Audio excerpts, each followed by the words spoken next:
Salut à tous, bienvenue dans A priori, l'émission qui démystifie le milieu juridique et qui vous aide à trouver votre voie. Alors c'est une émission qui va finalement vous parler du monde juridique, du milieu de la profession, du milieu universitaire et qui veut simplement décentrer les a priori de la pratique en abordant des thèmes qui animent tout le milieu. Donc voilà, qui nous intrigue, qui suscite des réflexions, des interrogations et beaucoup de débats et de discussions. Effectivement. Donc, moi, mon nom, c'est Andréane Martel. Alors, j'ai un parcours quelque peu éclectique en droit. J'ai commencé par faire le baccalauréat en relations internationales et droit international à l'UQAM, le fameux Brady, si on a des UQAMiens qui nous écoutent. J'ai également fait une maîtrise en droit international par la suite. J'ai travaillé quelques années dans des cabinets d'avocats comme adjointe juridique et parajuriste pour finalement me retrouver au bac en droit. Et aujourd'hui, je pratique en droit familial depuis bientôt 5 ans pour un petit cabinet. Et je suis également avocate superviseure à la clinique juridique du Myland. Et Emmanuel et moi, on s'est rencontrés un peu dans... Nos parcours se sont croisés à plusieurs reprises. Ouais, c'est ça, on s'est un peu entrecroisés, parce que moi aussi, j'ai fait le fameux Brady, donc le bac qu'on fait quand on rêve d'être diplomate et travailler à l'ONU. Mais finalement, bon, je me suis vite rendu compte que j'allais pas faire ça. Donc, j'ai fait un bac en droit sans trop savoir où je m'en allais. Puis finalement, moi, ce que je voulais faire, c'était du droit pour les gens, donc aider des gens. Je savais pas vraiment dans quel domaine. Finalement, j'ai atterri dans un petit cabinet qui faisait principalement du droit du logement, qui représentait des locataires. Donc voilà, j'ai fait ça pendant 6 mois, pendant mon stage. Puis après, j'ai pratiqué dans un autre petit cabinet, presque exclusivement UQAMien. Donc s'ils se reconnaissent, salut. Et ensuite, je me suis dirigée vers la clinique juridique du Myland. Mais moi, tu vois, j'avais toujours pensé que j'allais jamais faire de droit. Mais il y a un truc qui me poursuit. À chaque fois que je dis que je veux jamais faire quelque chose, ben ça m'arrive. Never say never. Exactement. Donc, j'avais dit que jamais je ferais des études au Canada. Puis finalement, 9 ans plus tard, je suis encore ici. Et j'avais également dit que jamais je ferais du droit, jamais je serais avocate, sans trop savoir pourquoi d'ailleurs. J'avais certainement des a priori.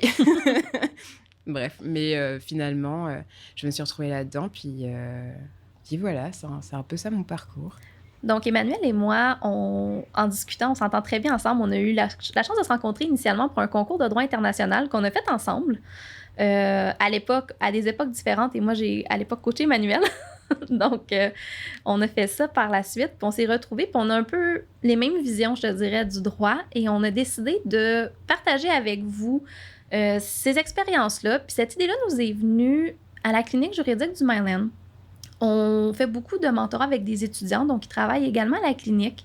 C'est une belle collaboration entre étudiants et les avocats. Et on a eu beaucoup d'échos des étudiants qui nous disaient à quel point discuter avec nous, entendre nos réflexions sur nos parcours, comment ça les avait aidés dans leur cheminement. Donc, l'idée d'a priori est née un peu de ça, des discussions avec les étudiants au Myland qui nous ont fait part comment des fois ils se retrouvent dans une incertitude, ils se retrouvent dans le doute, qu'il n'y a pas nécessairement des ressources pour les guider dans différents milieux et il y a des questions qui ne sont jamais abordées. Donc, c'est un peu l'objectif d'a priori, de valider les autres parcours qui existent en droit, qui ne sont pas nécessairement le parcours typique de la course au stage, du gros cabinet d'avocats. Si ça vous convient, c'est totalement parfait, mais a priori, c'est vraiment l'objectif de vous partager nos réflexions sur si on ne veut pas faire ça, si on ne s'identifie pas à cet aspect-là du droit, qu'est-ce qu'on peut faire? Est-ce qu'on est au niveau du droit, est-ce qu'on est quand même un juriste? Donc, l'idée un peu de juriste autrement. Donc, comment faire du droit d'une façon différente qui ne rentre pas dans l'image classique du Harvey Specter. Je crois que je vous avoue que j'ai été très distraite avec la série Très divertissant, effectivement. Mais donc, c'est un peu voir le revers qu'on nous montre pas souvent du droit. Alors, on va aborder plusieurs thématiques. Ouais, donc en fait, on veut aussi un peu décomplexer les étudiantes et les étudiants par rapport à tout ce qui concerne voilà, le milieu universitaire et post-universitaire, comment trouver son stage, comment se sortir de la fameuse école du barreau, qu'est-ce que c'est que la pratique en solo, comment gérer aussi le stress et l'anxiété qui vient avec ben, le fait d'être avocat et de pratiquer. Donc, c'est un peu les thèmes qu'on voudrait aborder. Parfois, on sera toutes les 2, voilà, ce sera une discussion, comme à la maison, hein, tranquillou. Mais, parfois aussi, on aura une ou un invité, donc, un acteur ou une actrice, du milieu juridique, que ce soit une avocate, un notaire et cetera, qui viendront, discuter avec nous de thématiques particulières. Alors, si ça vous intéresse, restez avec nous. Donc, il y a un épisode qui sortira chaque semaine, en fait, tous les mercredis.